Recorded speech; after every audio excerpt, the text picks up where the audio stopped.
আসসালামু আলাইকুম। সকলকে স্বাগতম নাইমেট টেকনিকের নতুন একটি ভিডিওতে। আজকের ক্লাসটিতে আমরা আলোচনা করব অনার্স দ্বিতীয় বর্ষ পরীক্ষা 2023 অনুষ্ঠিত হবে 2024 সালের শেষের দিকে অথবা 2025 সালের শুরুর দিকে তাদের জন্য নন মেজর রসায়ন 2 সুপার সাজেশন এবং সমাধান।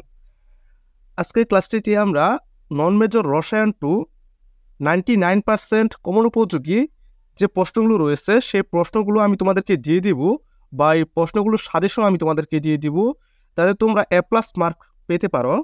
এছাড়াও তোমরা আমাদের কাছ থেকে এই সাজেশনটির PDF ফাইল মানে সাজেশন এবং সাজেশনটির সমাধান সাথে ক বিভাগও থাকবে। এখানে শুধু খ বিভাগ এবং গ বিভাগ থাকতেছে সাজেশনে, তোমরা ক বিভাগ সহ পাবে সমাধান সহ। তোমরা আমাদের কাছ থেকে খুব স্বল্প মূল্যে সংগ্রহ করতে পারবে। বিস্তারিত কমেন্ট বক্সে হোয়াটসঅ্যাপ নাম্বার দেওয়া থাকবে, হোয়াটসঅ্যাপ নাম্বার মেসেজ দিয়ে তোমরা জানতে পারবে। তো চলো কথা না বেরিয়ে মূল আলোচনায় যাওয়া যাক। আমরা তোমাদের জন্য 32টি প্রশ্ন দিয়েছি। এই প্রশ্নগুলি হলো, 1 নম্বর প্রশ্নটি হচ্ছে জুট পলিমারকরণ ও ঘনীভবন পলিমারকরণের মধ্যে পার্থক্য লিখো। খুবই গুরুত্বপূর্ণ একটি প্রশ্ন। আমরা চলে যাব পরবর্তী প্রশ্নে। 2 নম্বর প্রশ্নটি হলো জটিল যৌগের ক্ষেত্রে বার্নার তত্ত্বের স্বীকার্যগুলো বর্ণনা করো। 3 নম্বর প্রশ্নটি হলো বেনজিন একটি অ্যারোমেটিক যৌগ ব্যাখ্যা করো। 4 নম্বর প্রশ্নটি হলো পিরিডন একটি অ্যারোমেটিক যৌগ ব্যাখ্যা করো। 6 নম্বর প্রশ্নটি হলো একটি আদর্শ গ্যাসের সমতাপীয় ও অভিমুখী সম্প্রসারণজনিত কাজের রাশিমালা প্রতিপাদন করো। 7 নম্বর প্রশ্নটি হলো থার্মোপ্লাস্টিক ও থার্মোসেটিং পলিমারের মধ্যে পার্থক্য লিখো। 8 নম্বর প্রশ্নটি হলো প্রোটিন ও নিউক্লিক অ্যাসিডের মধ্যে পার্থক্য লিখো। 9 নম্বর প্রশ্নটি হলো একটি প্রথম ক্রমবিক্রিয়ার হার্ডযোগের রাশিমালা প্রতিপাদন করো। অথবা এই প্রশ্নটি এভাবেও থাকতে পারে, এ টেন্ডস টু উৎপাদক বিক্রিয়াটির হার্ডযোগের রাশিমালা প্রতিপাদন করো। এভাবে থাকলে আমাদের বুঝতে হবে এটি একটি প্রথম ক্রমবিক্রিয়া। 10 নম্বর প্রশ্নটি হলো চিত্রসহ সিজিয়াম ক্লোরাইড CaCl স্ফটিকের গঠন বর্ণনা করো। তো আমাদের সাজেশনের সমাধানে খুব সহজভাবে উপস্থাপন করা হয়েছে। তোমরা এখন যেহেতু অনার্স প্রথম বর্ষের রুটিন প্রকাশিত হয়নি, তার মানে ওনার দ্বিতীয় বর্ষ পরীক্ষা এখন আরও কমপক্ষে 3 থেকে 4 মাস সময় পাবা। তোমরা এই 3-4 মাসে খুব ভালোভাবে একটি প্রস্তুতি গ্রহণ করার জন্য আমরা মূলত এই প্রতিটি প্রশ্নের খুব সহজভাবে উপস্থাপন করেছি, মানে সমাধানগুলো খুব সহজ এবং শর্টকাট টেকনিকে উপস্থাপন করা হয়েছে। আমাদের এই সাজেশনটি এবং সমাধানটি তোমরা খুব স্বল্প মূল্যে সংগ্রহ করতে পারবে। তো চলো পরবর্তী প্রশ্নে। 11 নম্বর যে প্রশ্নটি দেওয়া হয়েছে, সমরূপতা কি? চিত্রসহ সিজিয়াম ক্লোরাইডের চিত্রসহ সোডিয়াম ক্লোরাইড NaCl এর স্ফটিকের বর্ণনা দাও। 12 নম্বর প্রশ্নটি হলো কার্বন ও সিলিকনের বৈসাদৃশ্য বা পার্থক্য লিখো। 13 নম্বর প্রশ্নটি দেওয়া হয়েছে বিক্রিয়ার ক্রম ও বিক্রিয়ার আণবিকত্বের মধ্যে পার্থক্য লিখো। 14 নম্বর প্রশ্নটি হলো সিল্ক এবং উলের মধ্যে পার্থক্য লিখো। 15 নম্বর প্রশ্নটি হলো অবস্থান্তর মৌলসমূহ রঙিন যৌগ গঠন করে ব্যাখ্যা করো। 16 নম্বর প্রশ্নটি হলো এনথালপি কি? দেখাও যে স্থির চাপে শোষিত তাপের পরিমাণ এনথালপির বৈধ মানের সমান।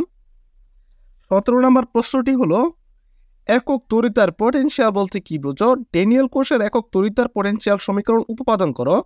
18 নম্বর প্রশ্নটি হলো আলফা অ্যামাইনো অ্যাসিড সংশ্লেষণের দুটি পদ্ধতি বর্ণনা করো। 19 নম্বর প্রশ্নটি হলো আলফা অ্যামাইনো অ্যাসিডের আলোক সক্রিয়তা ব্যাখ্যা করো।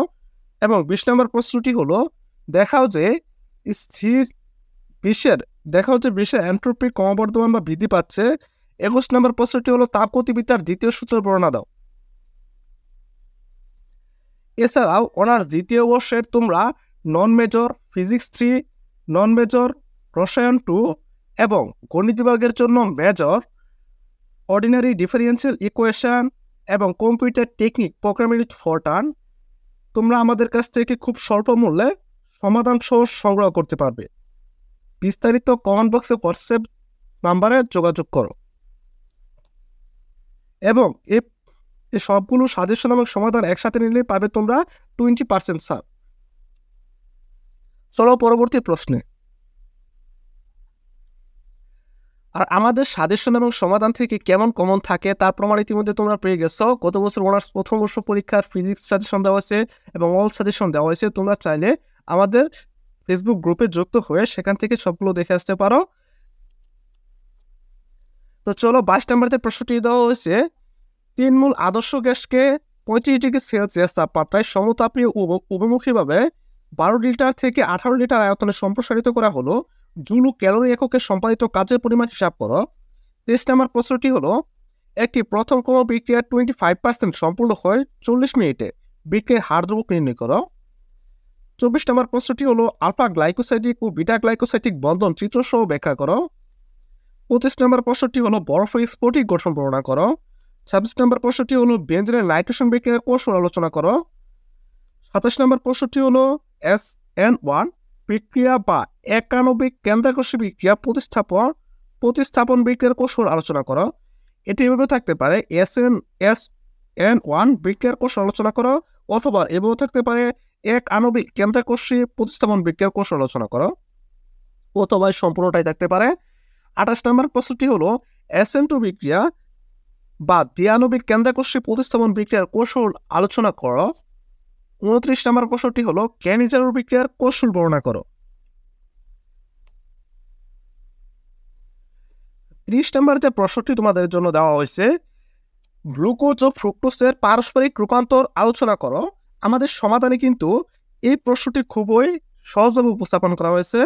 এখানে দেখো, গ্লুকোজ ও ফ্রুক্টোজের পারস্পরিক রূপান্তর আলোচনা করো, দুইটা প্রশ্ন কিন্তু একসাথে করা হয়েছে। অথবা এই প্রশ্নটি আসতে পারে, ফ্রুক্টোজ থেকে গ্লুকোজ এবং গ্লুকোজ থেকে ফ্রুক্টোজ কিভাবে পরিণত করা যায়, অথবা তোমরা আলাদা আসলে উভয় দিতে পারবে, ফ্রুক্টোজ থেকে কিভাবে গ্লুকোজের পরিণত করা যায় ব্যাখ্যা করো, অথবা গ্লুকোজ থেকে কিভাবে ফ্রুক্টোজে পরিণত করা যায় ব্যাখ্যা করো। মানে সম্পূর্ণ প্রশ্নটা আমরা একসাথে সমাধান করে দিচ্ছি খুব সহজভাবে। 31 নম্বর প্রশ্নটি হলো, অবস্থান্তর মৌল পরিবর্তনশীল জানাল অবস্থা প্রদর্শন করে ব্যাখ্যা করো। এবং সর্বশেষ 32 নম্বর প্রশ্নটি হলো, বিক্রিয়া হারের উপর সক্রিয় শক্তির প্রভাব আলোচনা করো। এই 32টি প্রশ্নের সমাধান তোমরা আমাদের কাছ থেকে খুব স্বল্প মূল্যে সংগ্রহ করতে পারবে, বিস্তারিত কমেন্ট বক্সে দেওয়া থাকবে। সাথে তোমাদের এখানে 32টি প্রশ্নের সাথে কই ভাগও পাবে, মানে তোমরা এখানে আমাদের সেন্টুটি পিডিএফটি সংগ্রহ করলে তোমরা বই সাজেশন কোনো কিছু তোমাদের প্রয়োজন পড়বে না, এবং তোমাদের এইটুকু পড়লেই তোমরা আশা করি A+ মার্ক কমন পাবে। তো আজকের ভিডিওটি এই পর্যন্তই। সকলের সুযোগ ভালো থাকবে, দেখা হচ্ছে পরবর্তী নতুন কোনো গুরুত্বপূর্ণ ভিডিও নিয়ে। আল্লাহ হাফেজ।